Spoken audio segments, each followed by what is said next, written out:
Assalamualaikum warahmatullahi wabarakatuh. Saya Rata Kaurel dengan NIM 418241105 dari kelas Ilmu Komunikasi 3. Baik, pada kesempatan kali ini saya akan membacakan hasil jawaban saya untuk memenuhi tugas UAS Pendidikan Agama Islam. Baik, yang pertama, manusia harus beragama karena agama memberikan pedoman hidup, makna dan tujuan dalam kehidupan, yang dimana moralitas dan etika dalam menjalani kehidupan sehari-hari dalam Islam, kewajiban beragama ditegaskan dalam Al-Quran dan Sunnah. Dalil nakil terdapat pada surat Quran surat An-Zariyat ayat 56, dan aku tidak menciptakan jin dan manusia melainkan supaya mereka menyembahku. Rasulullah Shallallahu Alaihi Wasallam bersabda, barang siapa yang mati dalam keadaan tidak menyekutukan Allah dengan sesuatu, maka ia akan masuk surga. Hadis riwayat Muslim. Argumen rasional di sini yang saya ambil yang pertama adalah manusia membutuhkan pedoman moral dan spiritual untuk menjalani kehidupan. Yang kedua, agama memberikan ketenangan jiwa dan harapan di dunia maupun akhirat.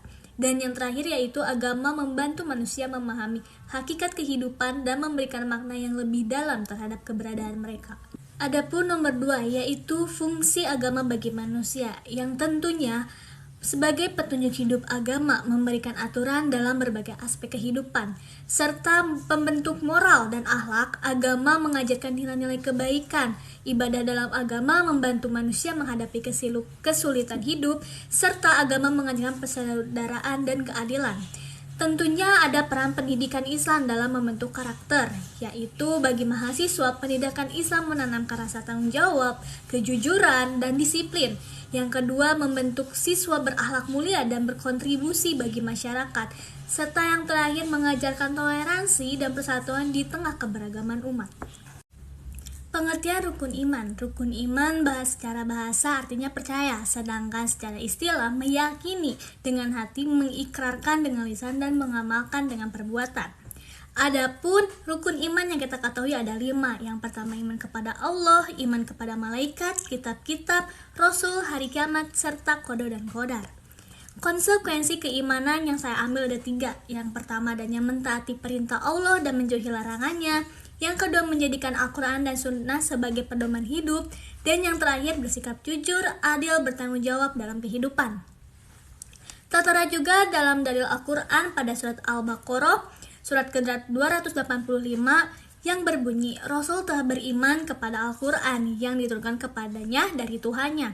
Demikian pula orang-orang yang beriman, mereka semuanya beriman kepada Allah, malaikat-malaikat, kitab, dan Rasulnya. Sifat-sifat orang beriman dalam Al-Quran, yang pertama pada surat An-Nur terdapat taat kepada Allah dan Rasul. Yang kedua dalam surat Al-Anfal selalu mengingat Allah. Yang ketiga Al-Baqarah sabar dan menghadapi cobaan. Dan yang terakhir Al-Mu'minun yang artinya menjaga sholat dan ibadah lainnya. Adapun dalam perbedaan paham teologis dalam Islam, sejarah dan makna arbitrase yang saya ambil, alasan perbedaan paham teologis ini dalam Islam yang pertama perbedaan dalam penafsiran ayat-ayat Al-Quran dan hadis, serta faktor secara politik seperti konflik pada masa awal Islam, dan yang terakhir itu pengaruh budaya dan pemikiran luar Islam. Serta ada pun awal mula perbedaan paham teologi yang dimana setelah wafatnya Nabi Muhammad SAW muncul perbedaan pendapat terkait kepemimpinan umat Islam atau antara Sunni dan Syiah. Munculnya kelompok-kelompok teologi seperti Khawarij, Murji'ah, Mu'tazilah, Asy'ariyah, dan Maturidiyah. Perbedaan terkait sifat Allah, takdir, dan kehendak manusia.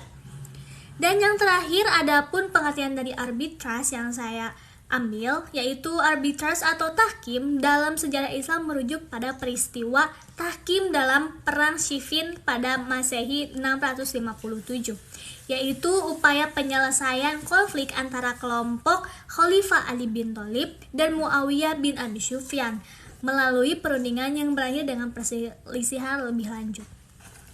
A'udzu billahi minasy syaithanir rajim. Bismillahirrahmanirrahim. Lam yakunil ladzina kafaru min ahlil kitab wal musyrikina munfakkina hatta tatiyahumul bayyinah.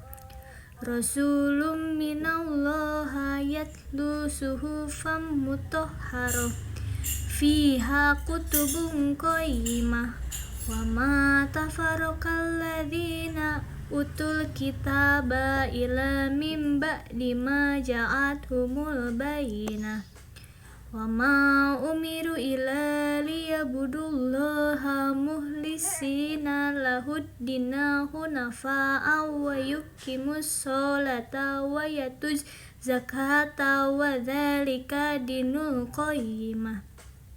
Innal ladzina kafaru min ahlil kitabi wal musyrikina finnari jahannama khalidina fiha ulaika hum syarrul bariyah. Innal ladzina amanu wa amilus solihati ulaika humu khairul bariyah. Jazaohum indar rabbihim jannatu adni tajri min tahtihal anharu khalidina fiha abada radhiyallahu anhum wa radlu an hadzalika liman khasyiya rabbah.